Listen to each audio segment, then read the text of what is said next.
Bonjour à toutes et tous, je pense que la plupart d'entre vous n'ont pas eu besoin de boire le petit café au matin pour bien se réveiller. Alors puisque vous êtes en forme, je vais commencer directement avec les cercles de Fibonacci. C'est chirurgical car nous avons presque touché le grand cercle et au mois de mai qui plus est. Regardez ici, double top, confirmation, on est monté jusque 140K, on a presque touché notre target final et ensuite regardez, divergence ici, on s'essouffle, on descend sur notre niveau clé, 43,94 et RSI. Regardez, on travaille ce support et je pense que ça va repartir, en tout cas si on tient le niveau RSI, je pense qu'on a encore toutes nos chances pour aller toucher les 200K en mai. Bon allez, blague à part, le timing n'a pas été respecté, vous allez comprendre rapidement où nous en sommes, quelles sont les opportunités et les probabilités d'un départ haussier inattendu comme nous l'avons vécu dans le passé. Je vais commencer avec l'hebdomadaire et je poursuivrai ensuite sur le mensuel avec les cercles de Fibonacci. Allez, c'est parti. Sur ce graphique chirurgical, vous pouvez constater que nous sommes en train de vivre une page de l'histoire avec une belle purge à la clé. Tout cela lié à la fondation Luna qui a décidé un beau matin de revendre ses milliers de BTC. La communauté a directement réagi pour enfoncer leur stable UST autogéré par un algorithme. Les gros portefeuilles ont automatiquement basculé sur les stables les plus sûrs comme l'USDC ou le BUSD, ce qui a créé un petit déséquilibre avec l'USDT également. Bon, parlons du graphe. Beaucoup de monde vous conseille de vendre en DCA parce que le BTC est rentré dans un soi-disant marché baissier. Personnellement, je serais plus d'avis à acheter en DCA. Alors, ici, personne ne voulait acheter du BTC. Ça parlait beaucoup de vendre par palier et il fallait pourtant faire l'inverse. Ici, tout le monde voulait en acheter. À l'époque, je vous ai dit que j'étais passé à la vente et que j'avais 3 targets d'achat à long terme, 8500, 7500 et 6500 $. J'ai pu recharger à 6500 $, mais je n'ai pas pu prévoir le flash crash de mars 2020.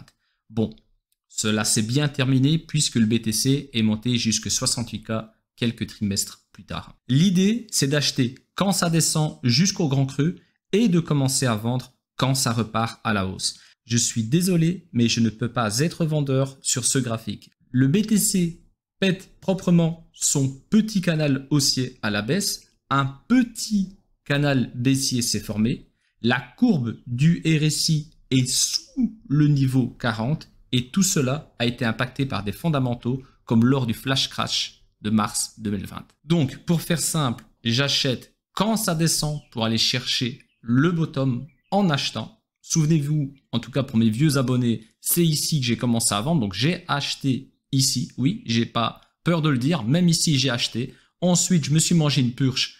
J'avais gardé des cartouches pour continuer à acheter. Je ne savais pas encore avec certitude que c'était le bottom, mais là, nous pouvons constater que oui.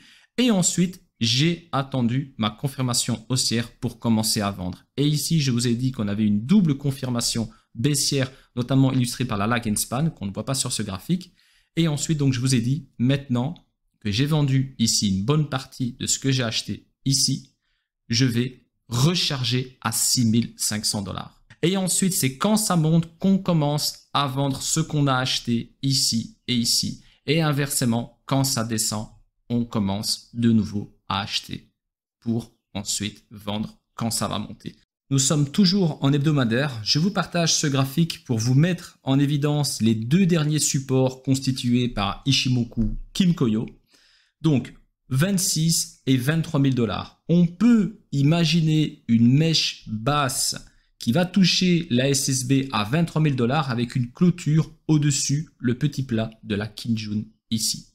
Donc pour l'instant, on a aussi ce canal baissier qui est très pertinent. Donc je l'ai tracé à partir du top ici et de celui-ci juste en dessous de la SSA. Ça m'a permis, en tout cas pour l'instant, aujourd'hui on a un petit rebond technique dessus.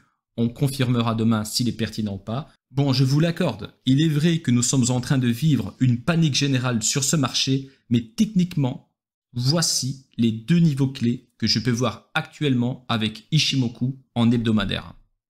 Nous pouvons clairement dire que le timing est invalidé, mais pas les cercles de Fibonacci. Quand je vous ai partagé ce scénario, j'ai essayé de vous trouver une date et ensuite, en couplant la fourchette d'Andrews à ce fameux cercle, j'en ai déduit que l'intersection pouvait nous donner une date. Donc non seulement j'avais trouvé un prix, mais le but c'était surtout de vous répondre à la question quand. c'est invalidé. La fourchette d'Andrews, on la met de côté. Cette date n'a pas été respectée, mais le cercle sera validé un jour. Je vous ai prouvé sa pertinence sur de nombreux actifs, mais ceci ne vous donne pas de timing. On a juste un prix qui correspond à un grand top, donc très pratique pour du DCA. La preuve que c'est très pertinent, c'est que comme nous avons eu un bull run en 2 temps, j'ai pu tracer un cercle intermédiaire que vous voyez là sur le graphique en rouge. On a touché ce cercle et c'est depuis qu'on a touché ce cercle intermédiaire grâce à ce bull run en 2 vagues. Regardez, on a eu une poussée ici, ensuite on est redescendu. Je trace ce cercle intermédiaire et regardez, on l'a touché une fois, 2 fois ici avec la mèche et depuis qu'on l'a touché, le BTC a retracé. Ça ne veut pas dire qu'on ne touchera jamais ce cercle. Ce que vous devez retenir avec les cercles de Fibonacci, c'est que c'est très pratique pour prédire un top. Après, quand est-ce qu'on va toucher le haut du cercle? C'est un peu plus difficile à prévoir, comme vous pouvez le remarquer. Comme je viens de le préciser, on a eu un bull run en 2 temps. Et c'est la raison pour laquelle j'ai pu tracer ce cercle intermédiaire, chose que je n'ai pas pu faire dans le passé, car on a eu une grosse impulsion haussière ici avec une petite pause, bear market en un temps et un bull run ici en une seule vague. Donc, on a touché ce cercle, c'est la raison pour laquelle le marché forme une pause.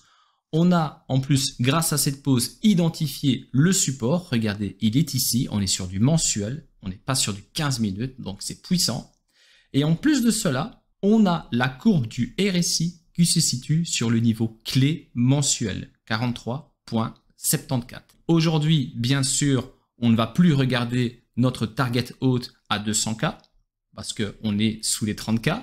Mais quand le marché va reprendre, on pourra se dire que d'une part, on a ce prix-là qu'il faudra regarder attentivement si on s'en approche. Et en plus de cela, on a cet oblique. Car regardez ici, le haut, cet ATH correspond, on a vraiment touché parfaitement cette oblique. Là, on sera un petit peu plus bas.